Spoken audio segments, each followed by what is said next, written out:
Estate మీద పెట్టిన డబ్బులంతా ఈ పిల్లోడి దగ్గర పెట్టినాం మేము. ఈ పిల్లోడి దగ్గర నుంచి ఆ సోమశేఖర్ రెడ్డి అనే వ్యక్తి మోసం చేసి మొత్తం తీసుకొని పోయినాడు డబ్బులు.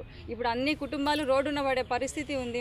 మాకు దీనికి మీరు న్యాయం చేసి పోలీస్ స్టేషన్లో ఎఫ్ఐఆర్ ఫైల్ అయింది, కానీ దాని గురించి మీరు ఏమన్నా సిఐ గారు మీరు కొంచెం కేసు స్పీడప్ చేయాలని మేము కోరుకుంటున్నాం. హోంమంత్రి అనిత గారికి కూడా మేము రిక్వెస్ట్ చేసుకున్నాం. ఈరోజు మా ఊర్లోనే ఇక్కడే 36 మంది కుటుంబాలు రోడ్డున పడతాయి. ఈరోజు మీరు దీనికి న్యాయం చేయకపోతే కన్నా వాళ్ళని పలు విధాలుగా మనం అడిగాము.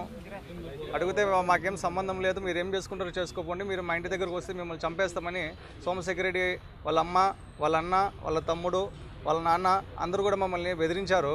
అలాగే ఈ సోమశేఖర్ రెడ్డి కూడా కొంతమంది దగ్గర సాఫ్ట్వేర్స్ ఎంప్లాయీస్ దగ్గర వాళ్ళకు లోన్స్ ఇప్పిస్తామని చెప్పి ఆ లోన్స్ డబ్బులు కూడా తీసుకోవడం జరుగుతుంది. ఆ అబ్బాయి బ్యాక్ డోర్లో సాఫ్ట్వేర్ జాబ్స్ ఇప్పిస్తామని అలా కూడా ఫ్రాడ్ చేస్తున్నాడు. టోటల్ ఫ్యామిలీ మొత్తం అందరికీ ఇన్వాల్వ్మెంట్ ఉంది ఈ క్రైమ్లో. సో ఎస్పీ గారు దయచేసి ఈ కేసుని చాలా స్పీడప్ చేసి బాధితులకు న్యాయం చేయాలని కోరుకుంటున్నాం. మమ్మల్ని అడిగేసి తన ట్రేడింగ్ అకౌంట్లోకి అమౌంట్ తీసుకుంటాడు. తీసుకున్న అమౌంట్ని వాళ్ళ బ్రదర్ గంగిరెడ్డికి, అలాగే నిరంజనారెడ్డి అనే తన స్నేహితురాలకి అమౌంట్ను పంపిణీ చేసేవాడు ఆన్లైన్ నుంచి. మేము దాదాపుగా 4.5 కోట్ల రూపాయలు ఆన్లైన్లో ట్రాన్సాక్షన్ చేశాము. క్యాష్ రూపంలో 4 కోట్ల పైన ఇచ్చాము సోమశేఖర్ రెడ్డికి. తర్వాత ఏమైందంటే మేము డబ్బు అడిగే కొద్దీ తను ఇప్పుడు ఇవ్వలేను, తర్వాత ఇస్తా అని చెప్పేసి పోస్ట్పోన్ చేసుకుంటూ వచ్చాడు టయాన్ని. చివరికి మా అవసరాల కోసం మేము డబ్బు అడిగినా ఇవ్వలేదు. మేము బయట నుంచి తీసుకొచ్చిన అప్పులకు అడిగినప్పుడు డబ్బులు ఇవ్వలేదు.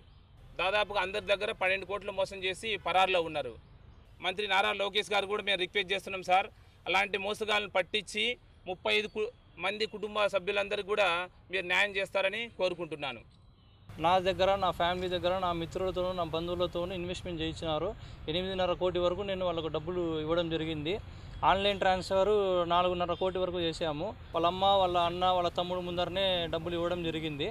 ఆ తర్వాత నేను డబ్బులు రిటర్న్ అడగగా మేము ఇవ్వము, మీ బుద్ధి పుట్టింది చేసుకో, నువ్వు చచ్చిపోరా లేకపోతే మేమే చంపేస్తామని మమ్మల్ని భయభ్రాంతులకు గురి చేసినారు.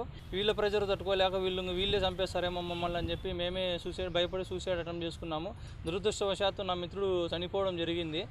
నేను చాలా రోజులు హాస్పిటల్లో ఉండి ఇప్పుడే రికవరీ బయటకు వచ్చాను. దయచేసి ఎస్పీ గారికి కానీ, నారా లోకేష్ గారికి కానీ, సిఐ గారికి కానీ దీనికి తగిన న్యాయం చేసి వాళ్ళని కఠినంగా శిక్షించాలని కోరుకుంటున్నాం.